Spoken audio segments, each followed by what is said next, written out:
Marah dipanggil Pak, maunya dipanggil Prince. Fakta lain guru yang dikeroyok siswa SMK di Jambi.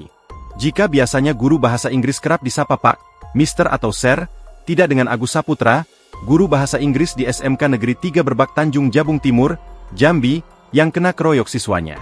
Menurut MLP, salah satu siswa yang mengeroyok Agus, gurunya itu meminta siswa memanggilnya dengan sapaan Prince alias Pangeran. Dia mau dipanggil Prince, Pangeran, karena kalau dipanggil Bapak dia gak mau. Marah? Kata MLP lewat Instagram seputar Jambi Info, dikutip Tribun Sumsel, Sabtu, 17 Januari 2026. Dalam kesempatan itu juga, MLP menceritakan awal mula Agus tersinggung dengan ucapan yang dianggapnya kasar. Diakui MLP saat itu tengah belajar di kelas, namun siswa ribut hingga akhirnya ia meminta para siswa diam.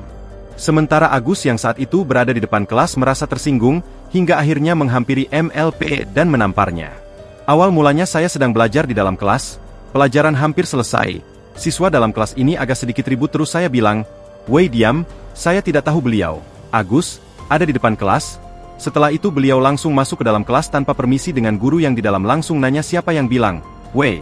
Terus saya jawab, "Saya Prince." Saya spontan langsung ke depan saya ditampar, kata MLP. MLP bercerita awal mula terjadi pengeroyokan terhadap Agus Saputra. Ia menjelaskan aksi pengeroyokan terhadap guru itu terjadi berawal dari siswa yang meminta Agus Saputra meminta maaf karena sudah menghina orang tua siswa. Namun Agus tidak mau mengakui kesalahannya, ia bahkan mengejek siswa dan meninju MLP. Melihat aksi Agus yang meninju itulah membuat siswa meradang hingga mengeroyok sang guru. Diakui MLP awalnya para siswa tidak berniat mengeroyok sang guru. Namun Aguslah yang memulai menampar dan meninju dirinya. Download Tribun X sekarang, menghadirkan lokal menjadi Indonesia.